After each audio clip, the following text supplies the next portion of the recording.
So please join me in welcoming Ed and the panelists. Thank you very much indeed. Yeah, thanks very much. Thank you for the introduction. Thank you for inviting me here today to ETS18. This has already been a fantastic conference. I'm very much looking forward to sticking around to hear the rest of it.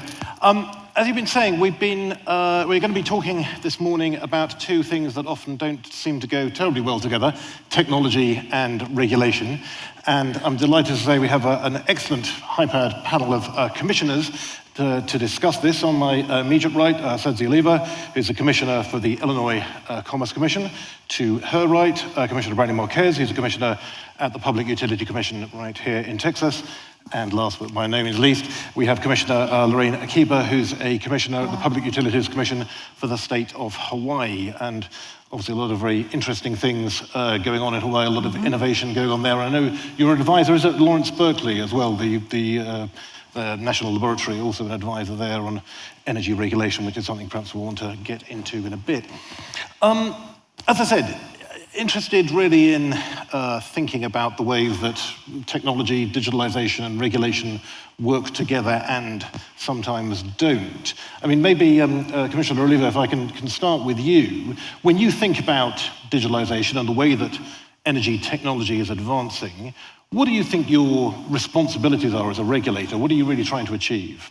So first of all, I want to say thank you to Z Prime and to Jason Rodriguez for inviting me and to Ricky Murray for welcoming me. I love this theme of Dream and Digital, and it reminds me of some lyrics of a very famous singer here in Austin. And the lyrics are, on the road again, going places that I've never been, seeing things that I may never see again, and I can't wait to get on the road again. So I think the role of a regulator is to be on that road, to not stifle regulation, or to not stifle innovation. We see and we learn all the time about new innovations, and we see old technology becoming obsolete. So as a regulator, it's very important that we promote policies that don't stifle innovation, that we try to keep our regulations up to date, that we try to find creative ways to interpret those regulations so that we can stay on that road to innovation, because in the end, that's what's gonna benefit consumers the most. Thank you. Commissioner Marquez? Yes, well, I also am very happy to be here and welcome everybody to Austin. And my goodness, quoting an Austin singer-songwriter that is near and dear to our hearts. I mean, just like... No, sorry, I feel terrible. I'm so ignorant. I didn't recognize the reference. Who Willie is that? Nelson. Oh. Willie Nelson, yes. Okay, I'm just going to leave right now. I apologize. Everybody just drop that line. I'll get my code. As in regards to technology and our industry, and you'll blow minds. That's pretty awesome. I think that, I actually think that this is a space where it's difficult to talk about technology so integrated into this space now that it's just part of where we're going. And I think the challenge as a regulator, one of the challenges as a regulator is that while this is maybe one of the most quickly changing arenas, it is also still an arena where there is so much intensive capital that goes into the traditional means of delivering electricity. So how do we ensure that there is predictability in the regulatory space and make sure that customers are protected price-wise? So it's an exciting space to be in right now, and but there are certainly regulatory challenges. But absolutely, we want to make sure we don't stand in the way of technology, but how do we figure out to thread that needle so that they complement each other? Okay, thank you. Commissioner Akiba? Yes, I'd like to say from Hawaii, I think we are trying to lead and trying to facilitate, and I have always been very proud of the accomplishments of our energy ecosystem and the many stakeholders, utilities and community advocates and third parties who are helping us to achieve that integrated energy network of the future using digital and new technology tools. And I think I want to draw on the same analogy here. We really are in Hawaii blessed blessed. We come from a native host culture of Polynesian voyagers who were wayfinders, who basically circumnavigated the globe and voyaged with just the use of the stars, because they were very courageous leaders and very powerful visionaries. And that's what I think the regulator of the future has to be. I mean, we need to, as regulators, facilitate the transformation, help to encourage the collaboration among all the stakeholders in the energy ecosystem in our respective jurisdictions, so that we can move forward together and not forget the most important stakeholder, which is the customer, the new enabled and empowered prosumer customer, who can be part of this journey as we continue to use all the innovation tools, the technology tools on both sides of the meter, whether it's utility, technology and tools, or whether it's behind the meter, and customers can be empowered to help provide new resources to support the grid of the future. Thank you. So you talk about the grid of the future. I think one of the things probably might be helpful for this discussion is just to think a little bit in a few specifics. When we talk about digitalization and when we talk about technological change, the new technologies that are emerging and enabling new possibilities, what are some of the particular ones that you kind of think about and that you see as most significant and striking for the markets that you're regulating? I don't know if anyone wants to comment on that. Well, let me drop in because I know that Hawaii's been recognized, and we have done a lot with respect to distributed energy resources, just by virtue of defining what that includes for our jurisdiction. So distributed energy resources, which draws upon a lot of these technology tools, it can include not only distributed sources of generation, such as rooftop PV, but also energy storage and energy efficiency and demand response, and all the tools that come with that provide ability to see real time into the operation of the grid, to be able to capture a lot of real-time data to help operate the grid, and to use the technology tools, the power control systems, for example, that are in the smart inverters that are whether it sits in a rooftop PV or in a utility scale solar facility, and to use the power control systems that are, for example, in batteries, energy storage, to work together to provide ancillary services to the grid, which was not possible even 5 years ago.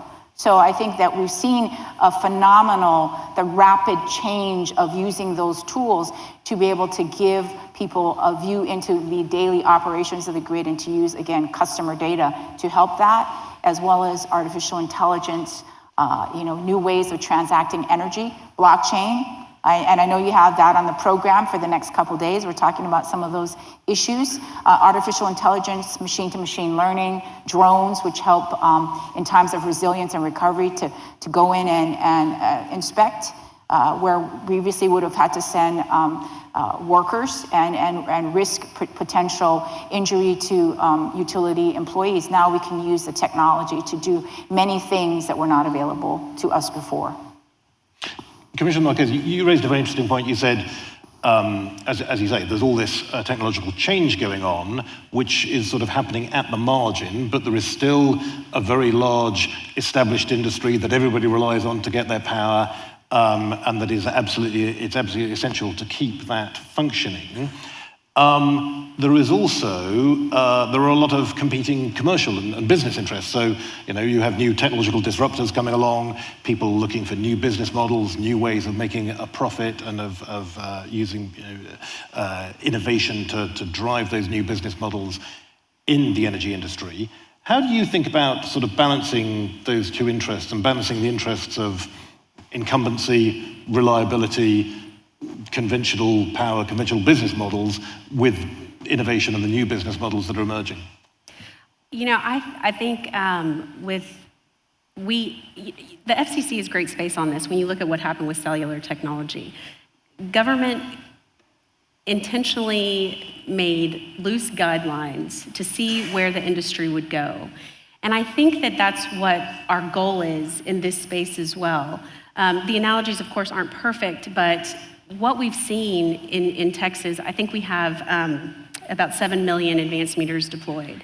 And in the areas of our market where there are competition, the consumers, I liked prosumer. It's so amazing how empowered these consumers are in how they manage their usage. And so I think that we just consistently have to be mindful and balance these things. It's not a perfect art. It's because you do have so much depending on making sure that you have a reliable service. But if we don't make space for these technologies, for example, when we just were recovering from Hurricane Harvey, I think CenterPoint Energy, their number was 40 million minutes that they did not have of gained outage time. So in the past, where we would have people turn on their porch lights to let folks driving by in trucks know whether or not they had electricity, we knew before they did. And they were able to focus and attack those issues head on. So the amazing resiliency that comes with these technologies and the benefits for consumers are so tremendous that it's just something we continuously have to make sure we've got the right people at the table to help us navigate the waters. Commissioner Oliva, how do you think about this when you balance innovation with reliability and the needs of incumbents? What's your approach? So I think Illinois is really getting it right and has been getting it right for quite some time. Our legislators and our governors are very forward-thinking. And as far back as 2011, we had the Infrastructure Modernization Act, which mandated the deployment of smart meters. So in 2018, ComEd, which is our northern utility, will be at 100% deployment. And by 2019, Ameren will be at 100% deployment. What this did in the last 6-7 years is that it's allowed all of this data to be captured, and that provides for customer benefits. We know what usage is, it helps with outages, it's such a big benefit. But you have to build on that. So that was back in 2011. And now fast forward to last year, in 2017, where the commission approved our Green Button program, which is an open data access framework. So it gives the consumer, the customer, the ability to authorize sharing of their energy use data. They give permission, then the utility can share that information, which is anonymous, with third-party vendors. And this now allows more people to come up with new ideas to, again, benefit the customers in Illinois.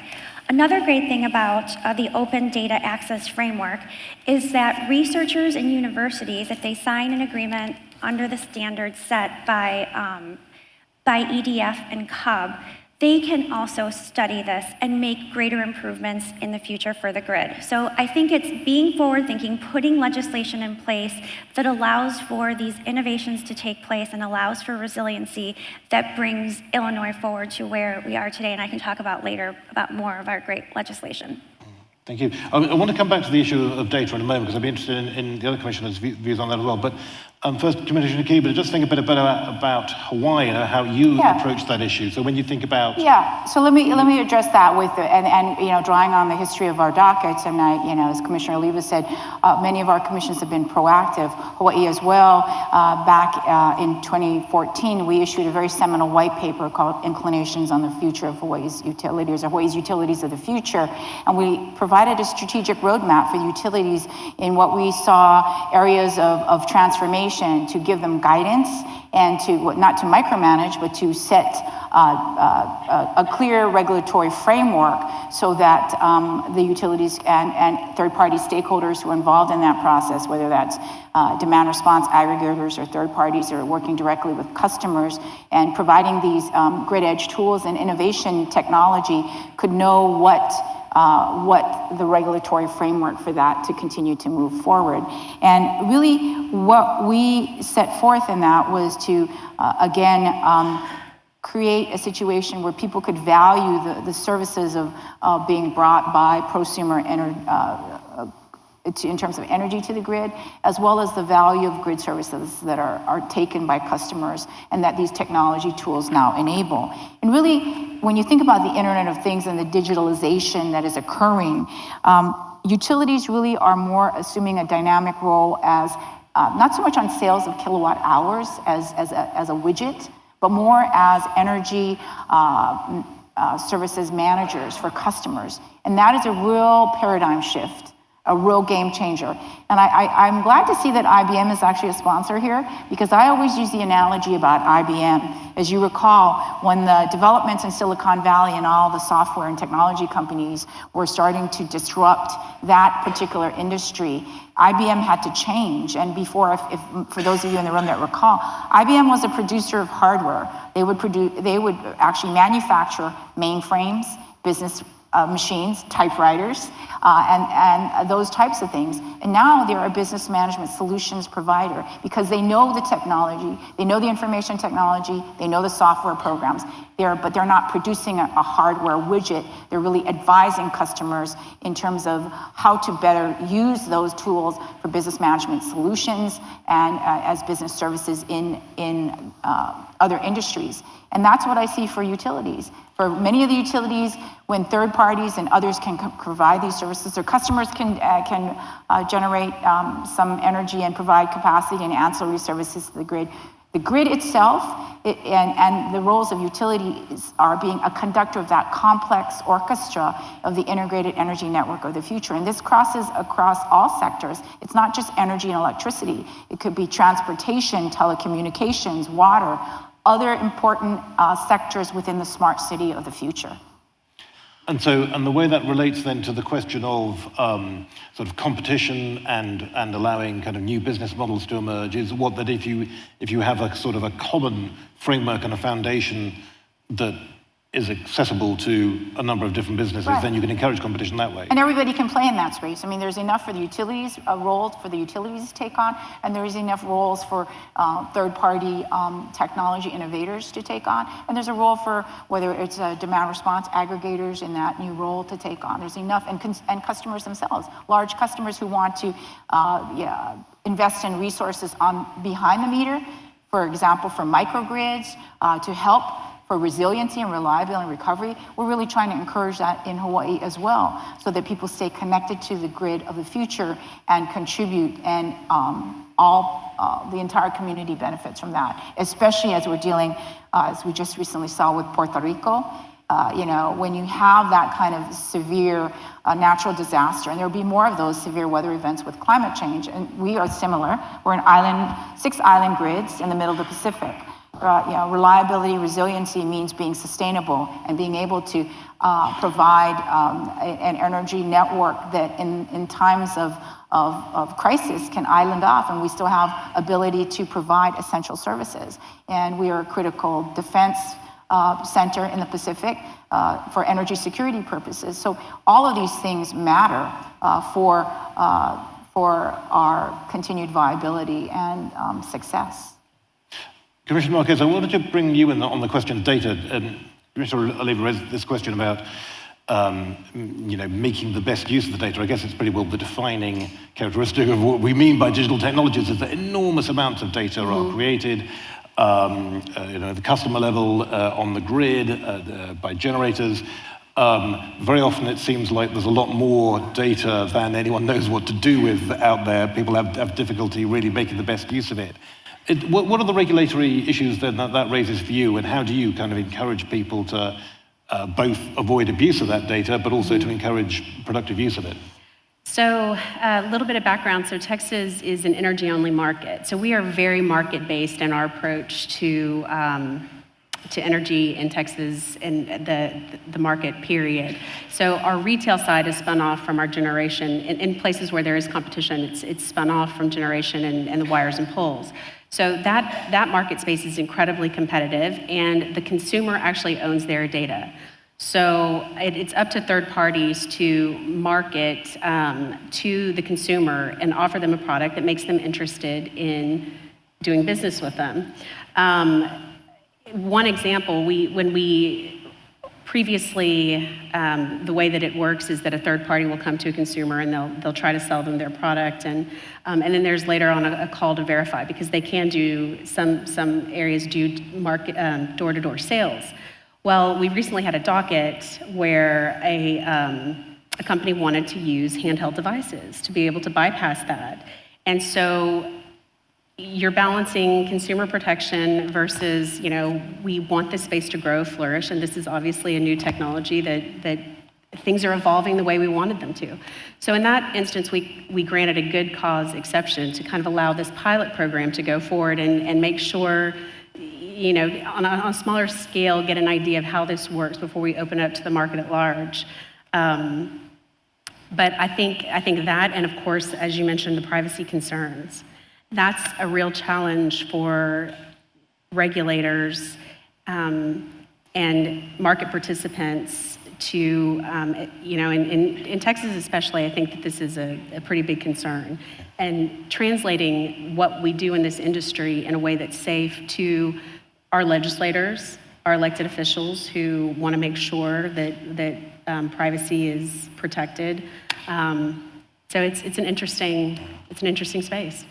And do you worry then that perhaps there are some really kind of exciting and productive innovations that are being held back because of that sensitivity about privacy?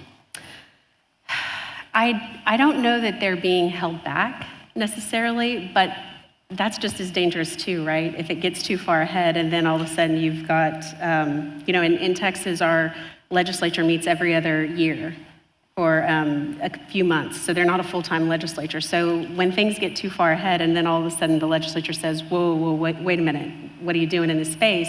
That's a really dangerous place to be for our market, right? Because we want our market to grow and flourish and we don't want to set it back. So, you know, it's a challenge, but it's not an impossible one. And what we found is that the folks who work in this space, they have the greatest incentive to make sure that that data is protected. And so it's just incumbent upon us as the regulator to make sure that the right people are talking so that they know what protections are happening, so that there's a comfort level to allow this area to flourish. Yeah. So that sounds like a somewhat different approach then from the way you think about it in Illinois. I mean, it sounds like you're more open to the idea of a commercial sharing of data in order to kind of encourage innovation. I mean, how do you think about those kind of privacy issues, those privacy concerns? Sure, so I think in Illinois, the Green Button Initiative, which again was created by the Environmental Defense Fund and the Citizens Utility Board and approved by the Commission, I think there is a comfort level to approving it because there are privacy standards set into the initiative. It is run by the utility, so the customer has to grant permission in order to share their usage data, and the people that ask, the companies or the researchers or the universities that ask for that data are also set to certain standards. They have to sign an agreement, you know, of privacy and what they're going to use this information for. The third-party vendors also, they have to abide by certain standards so that this information isn't misused, so that the customer feels comfortable authorizing the sharing of it. But it's from what I hear, the first in the nation.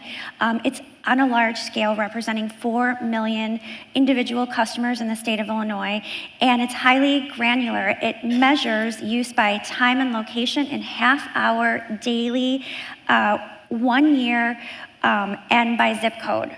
So that information is very useful. Yeah, but and also then you can see why people might be a bit reluctant to have that data put out there, and the potential for misuse is certainly something everyone has to be aware of and think about. Yeah. I wanted to go back. I mean, something you've all said in kind of different ways is that, as you say, your kind of role is to, as much as possible, encourage innovation, encourage technological change, not kind of stifle the potential growth of new technologies. I wonder, is there something about the fundamental way in which energy regulation typically works in this country, in other words, rate of return regulation, and that kind of model where it's kind of, you know, essentially utilities want to spend as much as they can because that's the way they get a return, right. That's the way they get growth. Is there something inherent in that actually militates against some of the really kind of good, innovative, cost-effective solutions, kind of innovations that maybe can't be rate-based and so on, that actually cause problems for you? And well, you know, I think it could be a limiting factor, but that's up to the regulatory commissions and regulators to address, and that is our responsibility. And I think that's where our role is key, that as regulators, we need to set the right tariffs to incentivize and facilitate the market, and whether that's dynamic pricing time of use rates, valuation of the energy, valuation of the grid services, like I said, unbundling the services so there's more transparency, so people see the value of the component parts. That's important because that all goes into what's used and useful. It's still the same principles. The Bond-Bright theory of 101 of utility regulation. Is it used and useful? Is it reasonably and cost-effectively priced? And is it in the public interest? And when you set the correct tariffs and you facilitate the market does provide competition, and products and services can then be priced appropriately. Customers can be incentivized to participate. Utilities can still obtain cost recovery for whether they are acquiring certain things through purchase agreements or service agreements, or whether they're owning these assets themselves. And that's what our white paper was intended to do, was to lay out that strategic roadmap. I would say that one thing that some regulators, even if you're an economic regulator, you need to value is what is the value of these technology tools? I mean, traditional CapEx is not necessarily the only solution now. It's not building a new substation. It's not extending transmission wires, and it could be a non-wires alternative. Solar and storage now, as we've seen in the program at this very conference at ETS18, that is a game changer.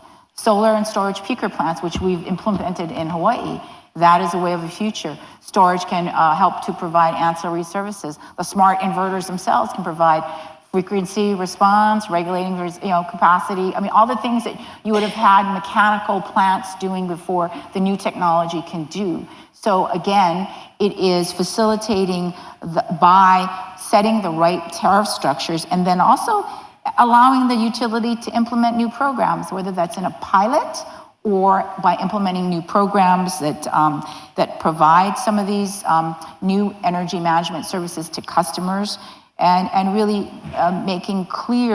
sending clear signals to the market through the tariffs. Yeah. And to be clear, though, you are confident that you have the tools and the freedom you need to operate in that way in order to be able to set the right incentives to get innovations, to create benefits for consumers.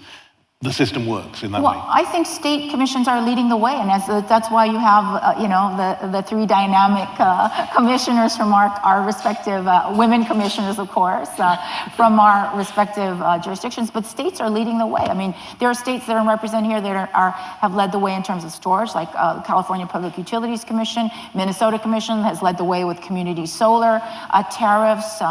New York Rev, the New York PSC has led in terms of really transforming the energy revision in a distribution type of network. So states are leading, they do have the tools. It's really up to states to be leaders, as I said in the beginning, being a leader and being a visionary to anticipate what is coming down the road without micromanaging. It is a little more difficult when I think we have the luxury of being everything in a way, because we don't have FERC jurisdiction, where we don't have an ISO RTO structure. We really aren't subject to NERC jurisdiction because there's no interstate exchange of commerce, although we do follow NERC rules and we follow IEEE rules.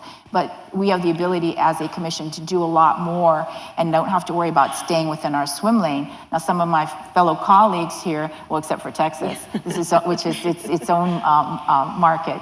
But normally we'll have to be cognizant of competing jurisdictions and make sure that we are in sync with other regulatory bodies that have corresponding duties and responsibilities. And I think that might be something that tempers what we can do, but it still doesn't limit us in terms of the leadership role that we can play as regulators. Good. Yeah, Commissioner Marquez, I'm interested in your thoughts on this. What's your take on that? As I say, what is the fundamental kind of American standard regulatory model? Does it work? So, in Texas, again, we're very fortunate because, again, we do have a little bit more of the reins, so to speak. And being market-based, that tends to be our default in every situation. So that truly helps innovation and freedom in these markets thrive. But we certainly do have places where we need a little work. For example, we recently had a transmission utility come forward with a storage solution. And because our market is unbundled, transmission utilities have a challenge owning storage because of how it could or could not be defined. So we're actually opening up a project so that we can set some rulemaking, and that's how it works at ERCOT as well. We have a lot of stakeholders come to the table and try to work through these technical issues and work to find solutions that are agreeable to the participants, and that's very similar to the process that we'll undertake at the Commission to try to make room. So I would say, in large part, it works very well, but there will be innovations that we're going to have to make room for and figure out how to make sure that our market, we're so proud of having this market structure, we have to make sure that the market structure allows room for everybody. Good. Thanks very much. I want to open it up to questions from the floor in a moment, if anyone has got any of those they would like to submit. But before I do, Commissioner Oliva, your take on that, on the rate-making regulatory model, does it work for you? Well, again, Illinois is getting it right. It's gotten it right since 2011 when we went from traditional rate making to performance-based rate making. So that reduces the time to set the rates. It takes it down to a 240-day process when it could take up to a year. Rates are set to recover actual costs, not representative costs, and they're set annually. So I think this has really helped, and there's also incentives for utilities to meet certain criteria, otherwise they get penalized. And this was all necessary, Illinois felt, because of the significant investment in grid modernizations that the utilities were mandated to make back in 2011. So now you fast forward to last year, when Governor Rauner signed the Future Energy Jobs Act for Illinois, and this opened up an entire new requirement in Illinois to increase our renewable portfolio standard. We have goals of increasing our 25% renewables by 2025. More energy efficiency programs for customers are mandated upon our utilities, as well as community solar for all. So people that can't either afford to have solar, or they can't because of where they live, because of the area, the way it's zoned, can now participate in this benefit of having solar.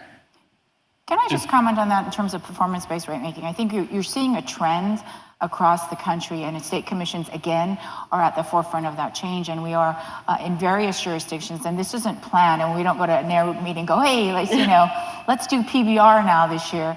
But it's something that's happening organically as commissions see that the changes that need to be made. I mean, we're talking about the utilities and energy stakeholders transforming. Well, as regulators, we need to transform ourselves. And I think, we need to look in the mirror and see, well, what things can we do differently? What things need to change to keep up with the innovation? And as I said before, when the utilities become more energy management service providers, then the old metrics of, and many states are decoupling because of this. The kilowatt sales of volumetric sales of electricity is no longer a viable marker. So many states, I mean, in our state, our investor-owned utility is decoupled, so they're not incented by that. They can do other things like energy efficiency and demand response, and make revenue. They can engage in, electric vehicle, electrification of mobility initiatives, because that actually would generate more revenue, right?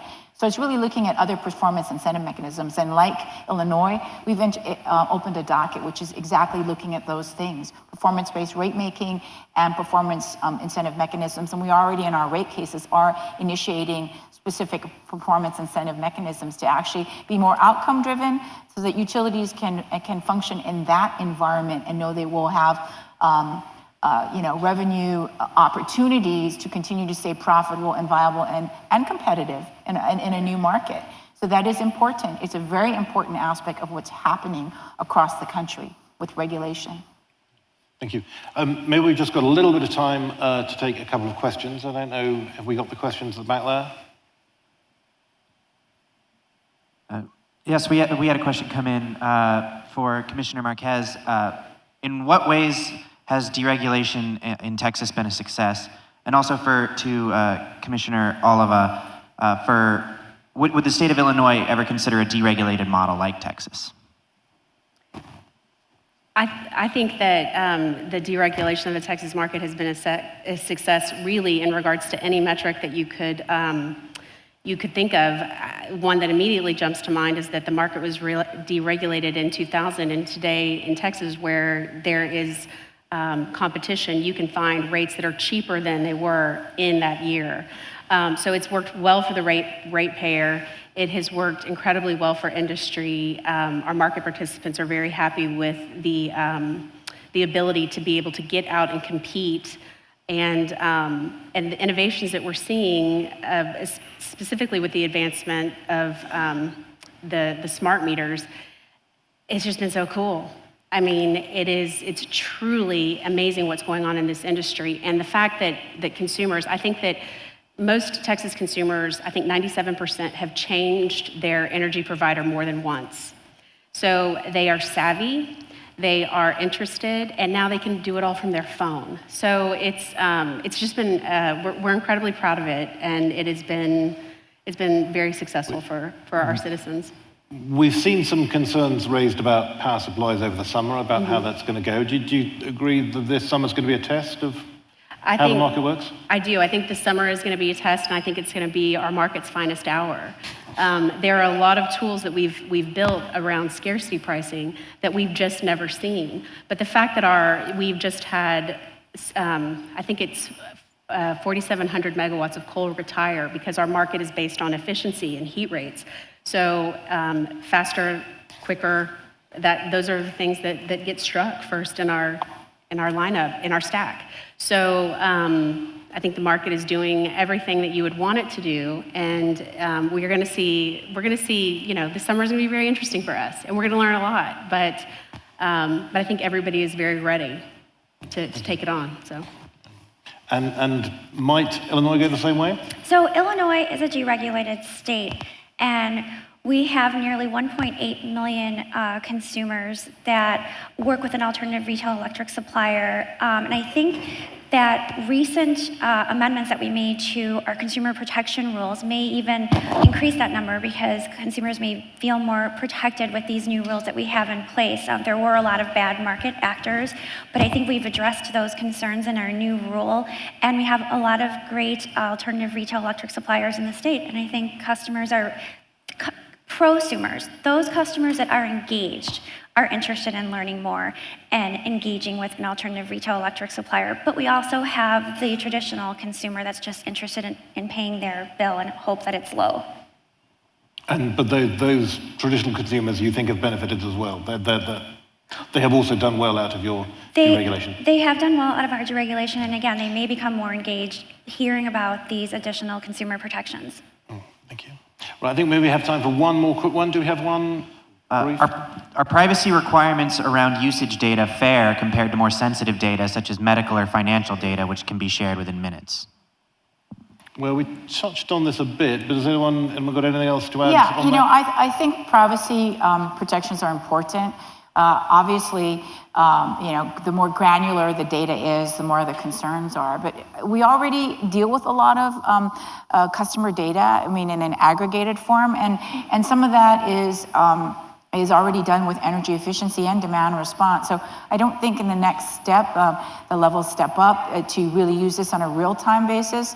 That is an impossible hurdle to overcome. We still must be cognizant of that, and we must be cognizant because of the cyber intrusions as well that could come with a lot of the technology, and just deal with it as well from the hardening that network, so that we can make sure we don't allow intrusions and the improper usage of data. But with the aggregation of data and the ability for customers to opt into even more usage of their data, like take for example, in our jurisdiction, customers who are solar leasing customers, they've agreed with their solar leasing company that the company can collect this data in order for them to manage their systems more effectively. So by agreeing to that with the right protections, that situation has worked out. And so many of the solar leasing companies, whether that's the Sunruns, the Vivint, the Teslas, the Mountain Solar Cities, they now partner with utilities to be able to aggregate that data and provide a real-time ability, again, to provide ancillary services to the grid through these virtual power plants of aggregating some of these distributed energy resource assets within the grid. So that's a concrete example, but it's not something we should not take seriously, but it's not an unsolvable challenge or issue.